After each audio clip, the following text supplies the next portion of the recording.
prime number and composite. Just a recall. So what are the factors we seen in the last session? So unit 3, that is the prime and composite numbers. First we seen the definition of primes. Then we seen the definition of composite number. When a positive integer greater than 1, it's a prime number if its only positive factors are 1 and itself. Otherwise, a composite number. After that, we seen one is neither prime nor composite. Then we seen examples for prime numbers as well as composite numbers. Then we find a relation between one prime numbers, composite number, and the set of all positive integer. After that, we define what do you mean by factors, because why we seen the definition of factor, because for the lemma you have to know what do you mean by factor. So only we see the definition of factor. Factor means multiplying two whole numbers gives a product. The numbers that we multiply are the factors are of the product. We see now an example. Another definition: a factor divides the number. That means when you divide a number by its factor, the remainder is 0. We seen some example. After that, we did one experiment about the factors of set of all positive integers. From that experiment, we learn one thing. So every positive integer greater than or equal to has a prime factor. That is nothing but our next important lemma. That is every integer greater than or equal to 2 has a prime factor. Similarly, I raised one question, that is there any finite number of primes are there? The answer is no. There are infinitely many primes. This is an important 8-mark problem. If it is 8 mark, you have to prove the lemma also. If it is 4 mark, prove the theorem itself. Then I teach how do you check a given number is prime or not. For that we seen one theorem, that is if n has no prime factor less than or equal to floor function of root n, then it's a prime. Otherwise, it's a composite number. We seen one problem, that is determine 1601 is a prime number or not. And similarly, I gave some homework. And here I asked one question, that is the number of primes less than or equal to the given number. Can you find that? Can you find that? The answer is yes. The techniques exist. There's nothing but this a formula. By using this formula, we can able to find the number of prime less than or equal to given number. When you do the problem, first you have to find the number of prime less than or equal to pi of root, and then only we can apply the formula. If you know this thing, then only we can apply the formula. Finally, we can easily apply the formula. You can easily remember the formula also. That is, first term n is second term minus 1, third term pi of root n, fourth term summation of floor function of n by single prime. So all such collection have minus n. Then summation of floor function of n divided by possible of 2 prime. For that collection you have plus. Similarly, floor function of n divided by 3 possible choice of primes. So for that you have minus 1 and so on. We did one problem. After that, again I raise one question, that is can you define a maximum distance of two consecutive prime numbers? The answer is no. There is no possible. That means for a given length n, can you find the consecutive composite number? The answer is yes. There exist any technique for the above one? Yes. Okay. Last class up to this we seen. Okay.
So the n consecutive integers are n plus 1 factorial plus 2, comma n plus 1 factorial plus 3, comma etc. n plus 1 factorial plus n plus 1 are composite numbers. Suppose given integer 10, the consecutive composite numbers are n 10 plus 1 factorial plus 2 and so on 10 plus 1 factorial plus 11. Okay. So next we will see one problem. So this is an important problem. Already in university they asked. See, the algebra number theory course in affiliated to Anna University, the last year is a first question paper will be published. There is a April, May 2009, and November, December 2019. Okay, in previous 5 years in Anna University, that is four campus CEG, AC Tech, and MIT. In that places they. Sir. Yes, ma'am. Voice ஆடிபிளா இருக்கா பசங்களுக்கு கேட்டுக்கோங்களேன். Hello, voice is audible. எனக்கு voice வரல தான் கேட்டேன். இல்ல நடுவுல கொஞ்சம் ப்ராப்ளம் ஆயிடுச்சு அதாமோ. சரி நடுவுல கரெக்ட்டா இப்ப கேக்குதா? இப்ப பேசுறது இருக்கனால பிரச்சனையா இருக்கு. Okay okay okay. Student, my voice is audible. Okay. Find 6 consecutive integers are composite.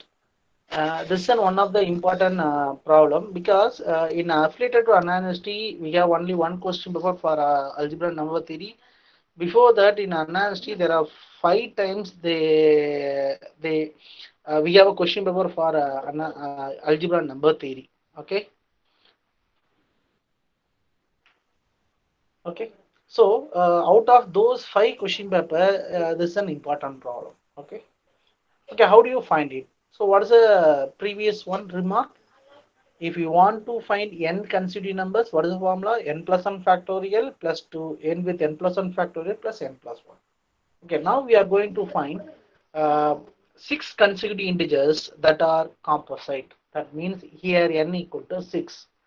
Okay, so by using the previous theorem, there are 6 consecutive integers begin with 6 plus 1 factorial plus 2, 6 plus 1 factorial plus 2, which is equal to just calculated 7 factorial plus 2, which is nothing but 5042. Please anyone verify and tell me 6 plus 1 factorial plus 2, the value is 5042. Is it correct?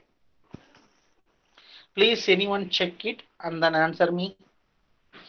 Because for finding 6 consecutive integers which are composite, the first one is n plus 1 factorial plus 2. Here n is 6, so 7 factorial plus 2 is equal to 5042. Please anyone check, is it correct? Okay, Rakesh, yes sir. Okay, thank you. Yes, sir. Now what is the second one? N plus 1 factorial plus 3, that means 7 factorial plus 3, that means 5043. What is the next number? N plus 1 factorial plus 4, that is 7 factorial plus 4, that is 5044. The next one is 5045, 5046, 5047, 5000. I have to stop with 5047 because there are 6 consecutive integers given. Therefore, I stop with the formula n factorial, n plus 1 factorial plus n plus 1. That means 6 plus 1 factorial plus 6. That is my last number. So 6 plus 1 factorial plus 7, which is nothing but 5041. Therefore, there are 6 consecutive composite numbers are 5042, 5043, 5044, 5045, 5046, 5047 are consecutive composite number, 6 consecutive composite number. Okay. So this is an important problem. Please remember the formula. Is easy way you can easy way remember the formula. So what is the formula? The formula start with n plus 1 factorial plus 2. The formula end with n plus 1 factorial plus n plus 1. That's all. Okay.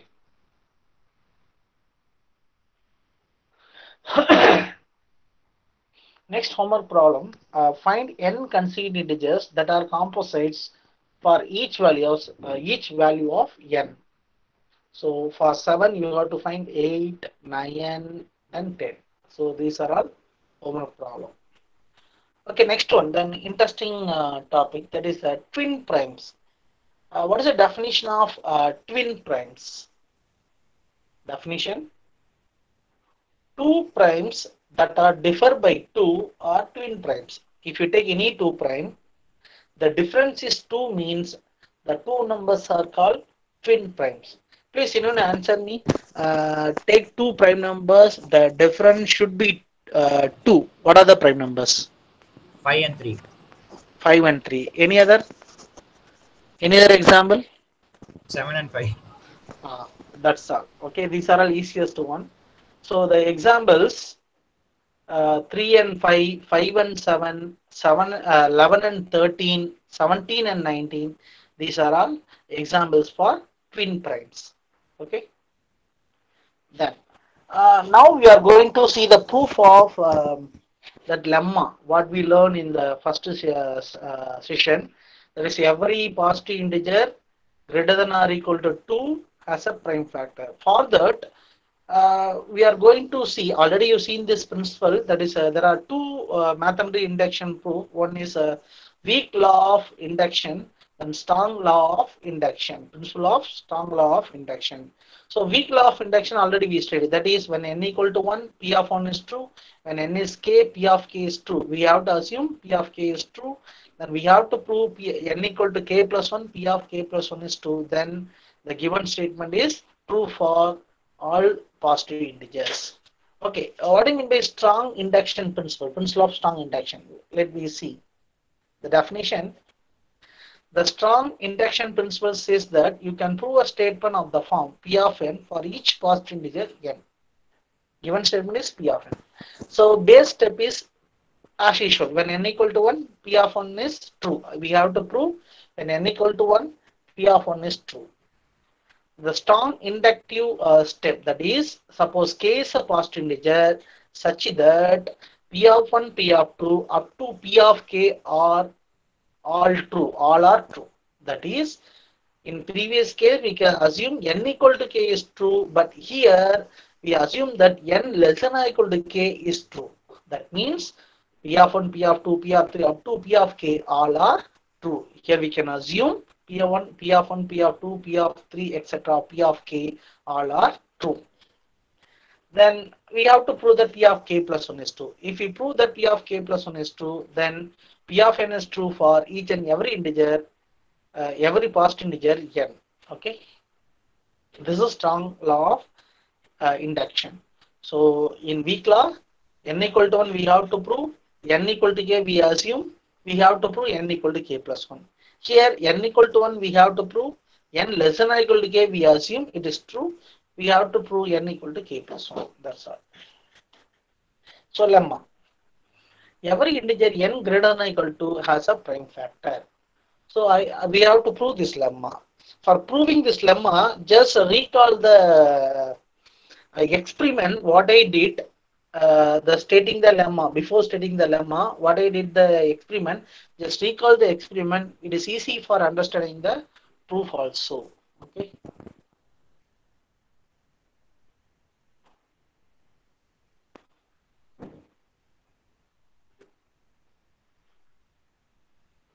What is my experiment?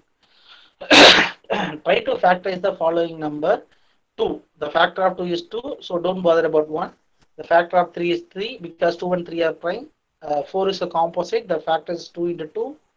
So factor of 5 is 5, that is a prime number. Then factor of 6 is 2 into 3. Factor of 7 is 7 because prime. Factor of 24, 2 into 3 into 4, or 2 into 2 into 2 into 3. When you observe this, what is your observation? In each and every number, we have a prime factor. That is my observation. We are going to prove this one. Okay.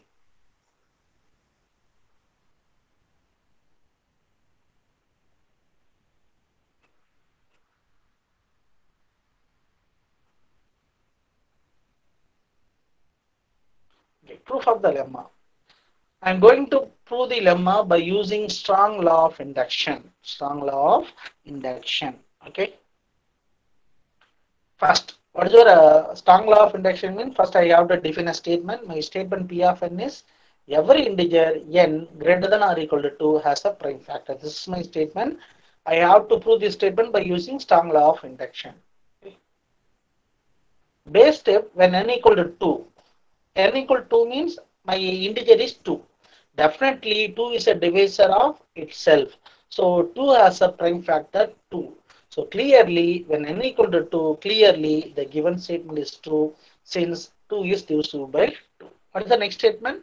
When n is less than or equal to 2, we have to assume, that is the inductive step is now assume it is true for every positive integer n less than or equal to k, where k is greater than or equal to, because I assume every integer greater than or equal to.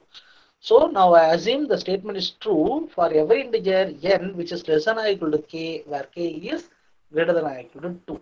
Okay. Because if you choose an integer greater than or equal to 2, I can classify two types, whether it is a prime or composite, only two ways. Because after defining the definition of prime numbers, I give one relation, that is set of all positive numbers is nothing but union of three disjoint set. One is singleton one, another one is set of all prime numbers, another one set of all composite number. Here one is ruled out because I choose the integer greater than or equal to. So there are two possibility. The one is prime, another one is composite. Okay. Now we have to prove P of k plus 1 is true. P of k plus 1 is true. So consider the integer k plus 1. Consider the integer, because up to integer k, the rule is satisfied. That is, the integer k has a prime factor. So now I can consider the integer k plus 1. There are two possible of for the integer k plus 1. One is prime or composite. So case 1, I assume k plus 1 is a prime number. So prime number means itself a prime factor. So then k plus 1 is a prime factor of itself. So the proof is over. Case 2. If k plus 1 is not a prime. So k plus 1 is prime means k plus 1 itself a prime factor. So for case 1, the theorem is proved. For case 2, if k plus 1 is not a prime, k plus 1 is not a prime number, then k plus 1 must be a composite. Is it correct? K plus 1 must be a composite number. Suppose choose any composite numbers. Okay, I choose 6. What is the factors of 6? The factors of 6 are 1, 2, 3, 6. That means the factor, that is a proper factor. I need a proper factor. So it must have a factor d less than or equal to k. So k plus 1 is composite number, means the proper factor is nothing but d, which is less than less than k plus 1. In other words, the proper factor is less than or equal to k. Okay. Then by inductive hypothesis, d is a factor which is less than or equal to k. The statement is true, because in we assume that when n is less than or equal to k, the statement is true. That means the integer k has a prime factor. Here k plus 1 is composite, so definitely the factor of k plus 1 is less than or equal to k. So the factor less than or equal to k has a prime factor because of my inductive hypothesis. So d has a prime factor p. D has a prime factor p. Okay. So P is a prime factor of k plus 1. Okay, is it correct? Because k plus 1 as a composite is factor of d. Factor of k plus 1 is d, which is less than or equal to k. By inductive hypothesis, d has a factor p. Okay, so therefore p is a factor of k plus 1. How? So p is a factor of k plus 1. How? D is a prime factor of p. So p divides d. Here d is a factor of k plus 1. So d divides k plus 1. So d divides k plus 1. D divides k plus 1. P divides d. Then see, since p divides d, because d has a prime factor d. Sorry. D has a prime factor p. That means p divides d. Okay. Then d D is a prime factor of k plus 1. That means D divides k plus 1. We know one rule. A divides B, B divides C, which implies A divides C. Similarly, P divides D from this statement. From this statement, I can conclude that P divides C, P divides D from this statement, I can conclude that D divides K plus 1 by known theorem A divides B, B divides C, which implies A divides C. So P divides D, D divides K plus 1, which implies P divides K plus 1. P divides K plus 1 means P is a factor of K plus 1, where P is a prime number. So thus, by strong version of induction, the statement is true for every integer greater than or equal to 2. Okay. So once again, I recall, when n equal to, for induction hypothesis, when n equal to 2, clearly 2 as a prime factor. When n is less than or equal to k, we assume the statement is true. That is, the integer less than or equal to k has a prime factor. So I have to prove that the integer k plus 1 has a prime factor. Okay. There are two cases. There are two possible of positive integer. One is prime, another one is composite. First case, I assume k plus 1 is a prime. That means itself a prime factor. So for case 1, theorem is over. For k plus 1 is not a prime, then k plus 1 must be a composite. If it is composite, definitely it must have a factor d which is less than or equal to k. Suppose the composite number 6 means the factor should be less than, a proper factor should be less than the 6. So here the proper factor d which is less than or equal to k, or strictly less than k plus 1. I can choose anyway. So d is less than or equal to k. The integer, the factor d is an integer which is less than or equal to k. By assumption, d is as a prime factor, because by we assume the integer n less than or equal to k, it has a prime factor. So d is integer which is less than or equal to k. Therefore, d has a prime factor. That means p divides d. We know that k plus 1 has a factor d which is less than or equal to d k. So finally we conclude that d divides k plus 1. P divides d, d divides k plus 1, then p divides k plus 1. A divides b, b divides c, which implies a divides c. So thus by strong law of induction, the statement is true for every integer which is greater than or equal to 2. That is, every integer greater than or equal to 2 has a prime factor. The proof of the lemma is over. The next important theorem, it is 8 mark. If it is 8 mark, you have to prove first the lemma, then only we can prove the theorem. Okay, 4 mark means directly you can state the theorem and prove it. What's the theorem? There are infinitely many primes. It's an interesting proof. Listen carefully. It's an interesting proof. There are infinitely many primes. The proof of the theorem, by contradiction method, I am going to prove. Contradiction means I assume some statement. Finally, we arrive at some contradiction. So finally, we conclude that my assumption is wrong. So we conclude the original one. Okay. So here, what I am going to prove, there are infinitely many primes. For contradiction, I assume that there is only finite number of primes, say p1 to pn. So I have to show that there are infinitely many primes. By contradiction, I assume that there are only finite number of primes. So I finally arrive at some contradiction, then conclude that there are infinitely many primes. Okay. So consider, see, I told that there are only finite number of primes, p1, p2, pn. So I want to find the number which is greater than this. Okay, so just I multiply all the prime numbers, say p1, p2, p3, etc., pn, then add with 1, that is my new integer which is greater than my prime number. Because the largest prime number is, assume that this ascending order, assume that pn is the largest prime number. Just multiply all these things and add with 1, this is my new integer n. Okay. Clearly, n is greater than or equal to, because definitely prime number is greater than or equal to 2. Here I add with 1. So definitely n is greater than or equal to 2.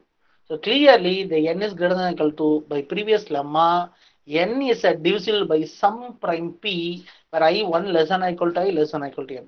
That means n is greater than or equal to 2. By previous lemma, n definitely divisible by some prime p, because we know only n prime. So from out of n prime, at least one of the prime definitely divides n, because by previous lemma. Okay. Suppose some prime, say some example p7, p8, p9, something. Since some prime p8 divides n, some prime p8 divides m, definitely that p8 divides the product of this prime, because p8 is one of the prime in p1 to pn. So p8 divides n, definitely p8 divides the product of the prime, because P is one of the prime out of the n primes. Okay. So by previous lemma, we conclude that PA divides n. So PA divides n means PA definitely divides the product of the primes.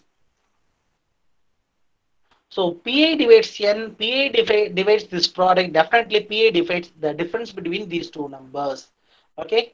Suppose 2 divides 6, 2 divides 4. So 2 divides 6 minus 4. Okay.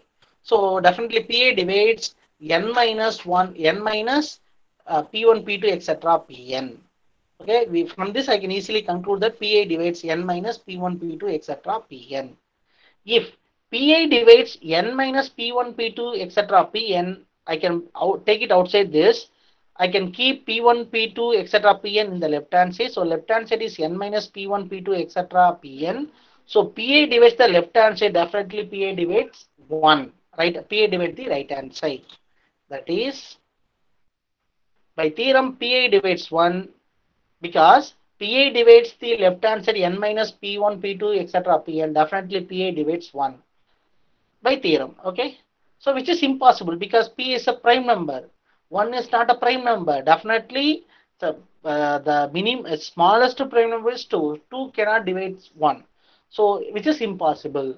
So I get some contradiction. Why I get this contradiction? I assume that there are only finite number of primes.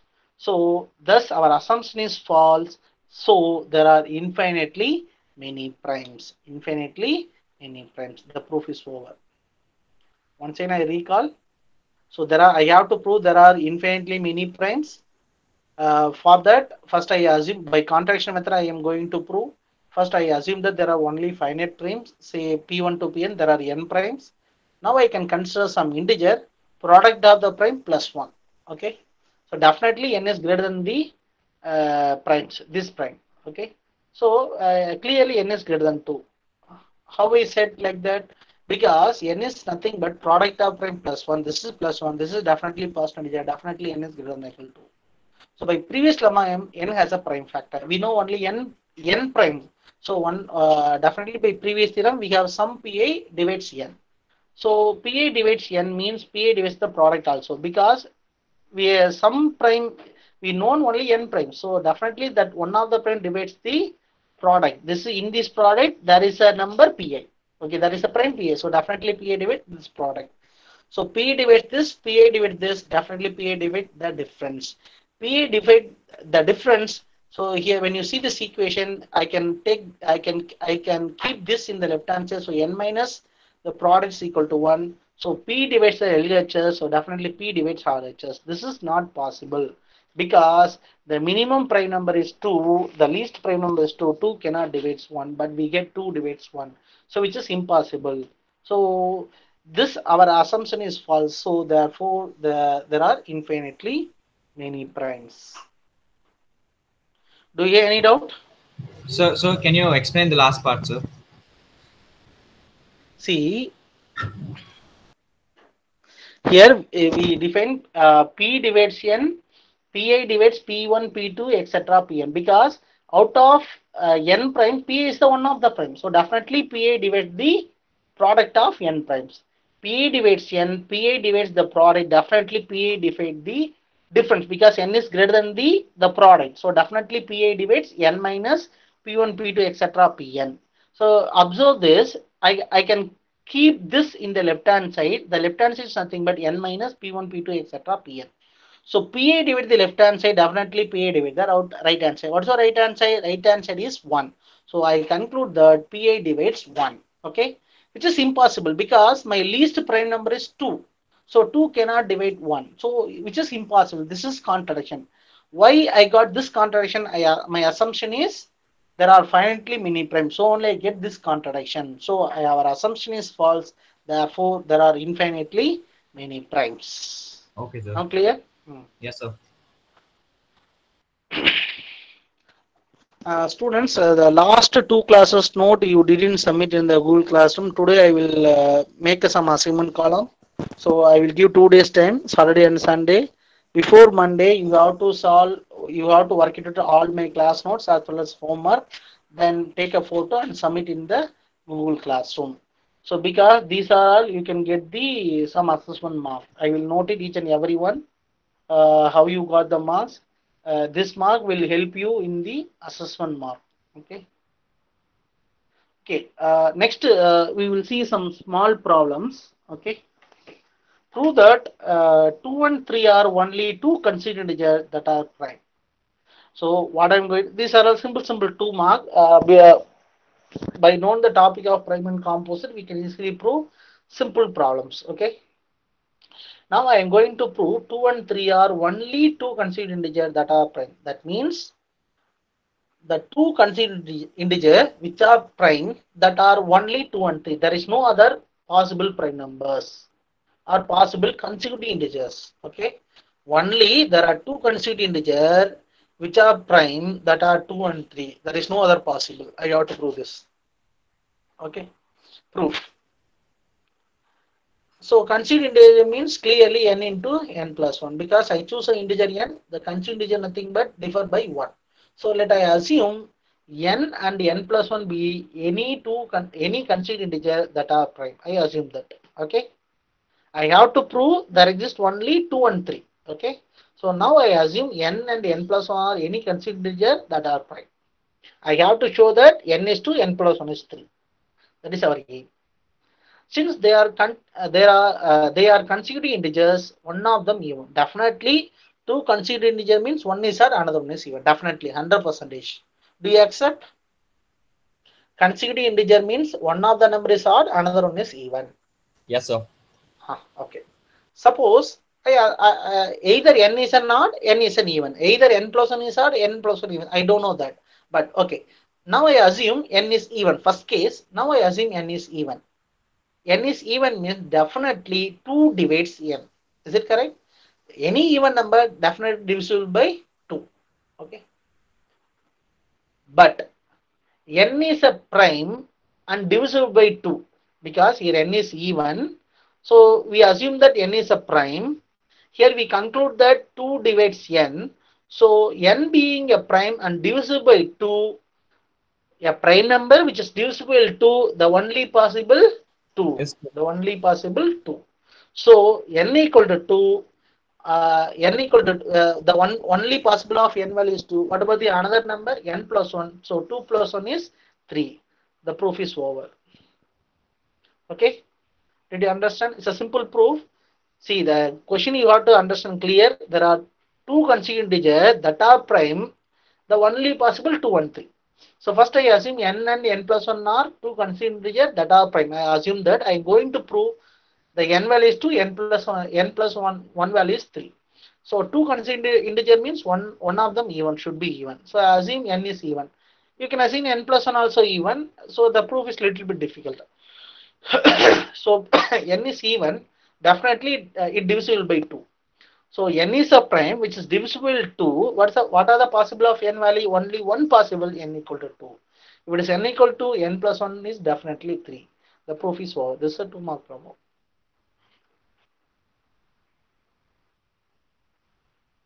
Suppose n plus 1 even. That is other case also we have to deal with. Suppose n plus 1 is even. The only even prime is 2. Okay. Suppose n plus 1 is even.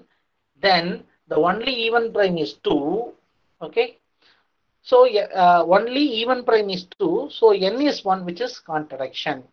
Because n plus 1 is even. Okay. N plus 1 is even means definitely n plus 1 is divisible by 2. Okay. N plus 1 is divisible by 2 means definitely n equal to 1. Definitely n equal to 1. Then only n plus 1 is divisible by 2.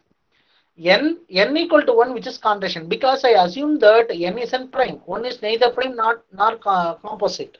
Okay. So in this case if we assume n plus 1 is even, that is not possible. Okay. N is even, we get 2 and 3. N plus 1 even, there is a contradiction. So n plus 1 cannot be even. Only n is an even, which is 2. N plus 1 is 2 plus 1 is 3. Okay. Thus, n equal to 2, n plus 1 is 3. The proof is over. Then homework problem. Similarly, you can prove that 3, 5, and 7 are the only 3 consecutive odd integers that are prime. Please listen the word carefully. There are three consecutive odd integers that are prime, the only possible of 3 and 5 and 7. The proof is already sent the PDF to your Google Classroom. So see the proof and do it yourself. Okay. Now this is another 2-mark problem. Prove that P and P plus 2 are twin primes, then prove that if P and P plus 2 are twin primes, then prove that P must be odd. If it is P and P plus 2 are twin prime, P must be odd. I have to prove this. Okay. So twin prime is the difference is 2. Suppose P is here. So by contrast, I am going to prove. So P is even. Okay. P must be 2. P is even. P must be 2. Okay. Even prime means the only possible 2. Okay. Because P and P plus 2 are twin primes. That means P also prime, P plus also prime. So suppose I assume I have to prove the P must be odd. Okay. Suppose I contraction, I prove that I assume P is even. So P must be 2 because only even primes is only one even prime, that is 2. So what about 2 plus 2? 2 plus 3 is 4, which is impossible because 4 is not a prime. Because P and P plus 2 are both are prime. If we assume P is even, P must be 2. So P plus 2 must be 4, but 4 not a prime number. So my assumption is wrong. Therefore, P must be prime number. Okay. By contraction, I prove this one. Prove that product of two twin primes plus 1 is a perfect square. Just see yourself. Just I take a twin primes, just product it. The answer is a perfect square. Perfect square means some integer square. That's all. Just see yourself. Go through yourself. So assume P and P plus 2 are twin primes. Just multiply P into P plus 1 plus 1. Definitely the form of P square plus 2P plus 1. The answer is P plus 1 whole square, which is a perfect square. The proof is over. Just go through yourself.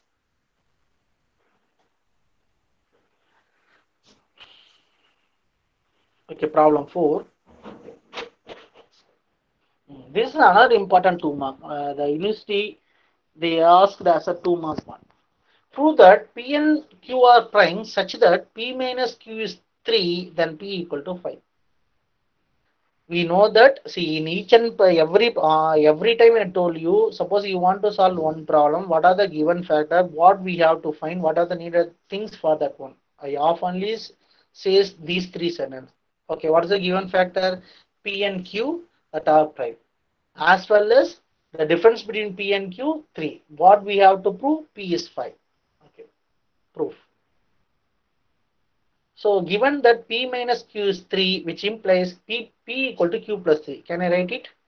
Given that P minus Q is 3, so which implies that P equal to Q plus 3. Q is even if suppose Q is even and it is a prime, then Q equal to 2. Because Q is even, we know that Q is a prime. The only one possible even prime is 2, so Q is 2. If Q is even, it is a prime. So the same line. If Q is odd, okay. If it is Q is 2, okay.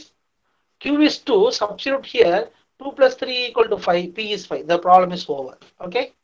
If Q is odd, because P and Q are prime. There are only 2 possible prime. One is even prime, another one is odd prime.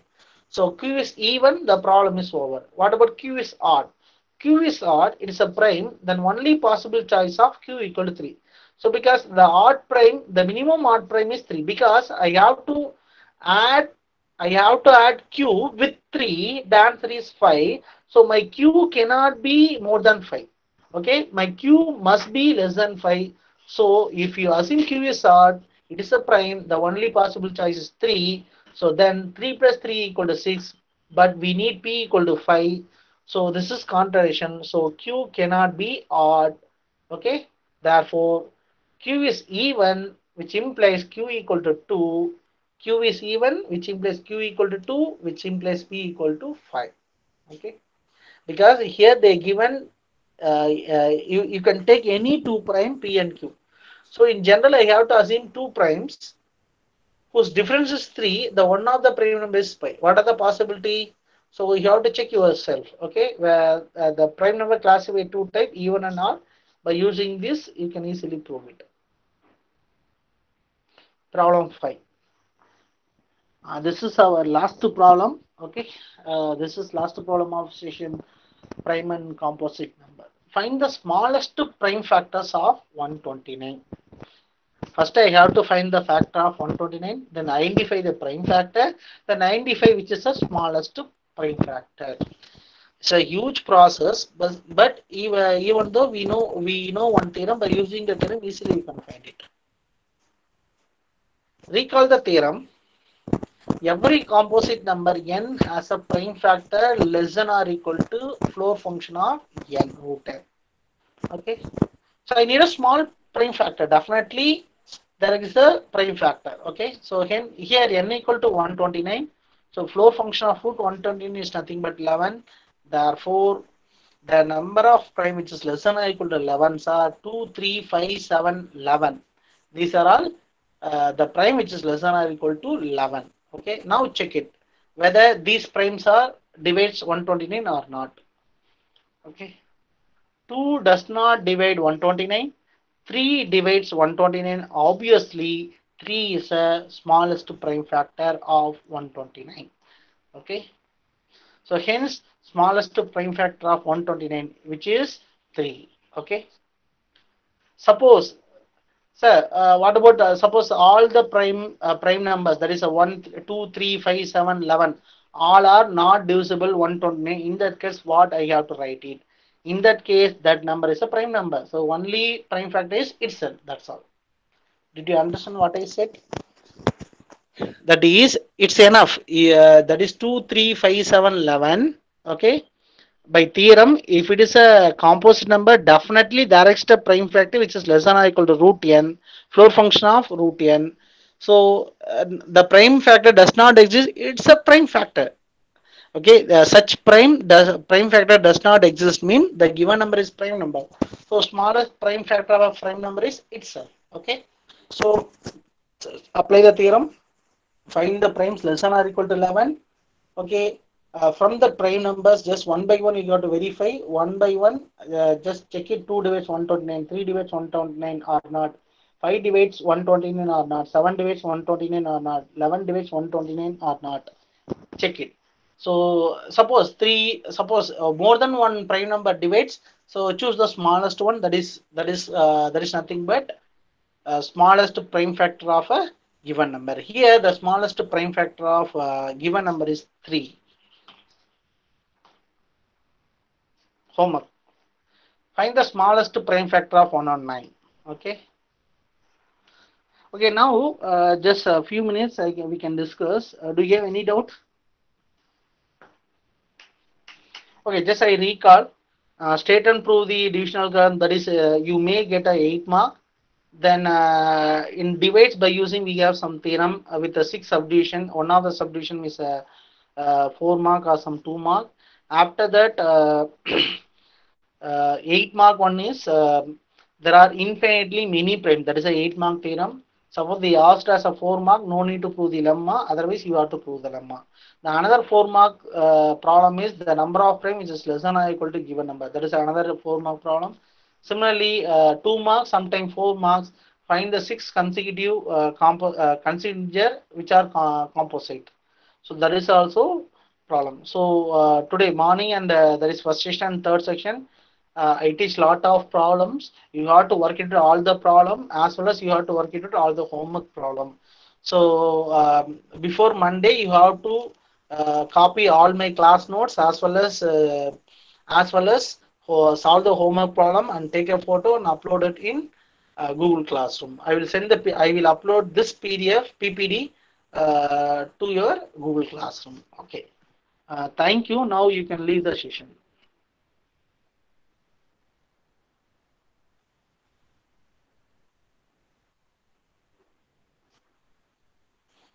Do you have any doubt?